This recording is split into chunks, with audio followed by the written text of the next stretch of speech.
పరిశుద్ధ గ్రంథం నుండి సామెతల గ్రంథము 9వ అధ్యాయము 11వ వచనములో, నా వలన నీకు దీర్ఘాయువు కలుగును, నీవు జీవించు సంవత్సరములు అధికమగును అనేసి దేవుని వాక్యము సెలవిస్తుంది. ప్రియులారా, నీవు నేను మనందరం కూడా దేవుని ఎడల దీర్ఘాయుష్మంతులం అవుతాము.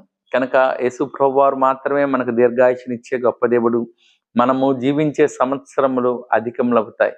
యెహోవా యందు భయభక్తులు కలిగి ఉండుట దీర్ఘాయుష్కు మూలమనేసి వాక్యం సెలవిస్తుంది. ప్రియులారా, మనం దేవుని యందు భయభక్తులు కలిగి మనం ఈ లోకంలో ఉన్న చెడుతనాన్నంతా విసర్జించినప్పుడు, మనము త్రాగుడిని విసర్జించినప్పుడు, ధూమపానమును విసర్జించినప్పుడు, డ్రగ్స్, గంజాయి, హెరాయిన్ ఇవన్నీ కూడా మరి దేవునికి విరోధకరమైన లక్షణాలు కనుక వీటన్నిటికీ కూడా మనం దూరాగా ఉన్నప్పుడు దేవుడు మనకు ఆరోగ్యాన్ని ఇచ్చే దేవుడు, శక్తిని ఇచ్చే దేవుడు, బలమునిచ్చే గొప్ప దేవుడై ఉన్నాడు. క్రీస్తు ప్రభు యొక్క వాక్యానుసారంగా మనం జీవించినప్పుడు మనం మంచి ఆరోగ్యాన్ని పొందుకుంటాము, శక్తిని పొందుకుంటాము, బలమును పొందుకుంటాము. కనుక క్రీస్తు ప్రభు యొక్క వాక్యాన్ని అనుసరించి జీవించి మనం దీర్ఘాయుష్మంతులుగా ఉండి దేవుని చేత ఆశీర్వదించబడాలని తెలియజేయచ్చు.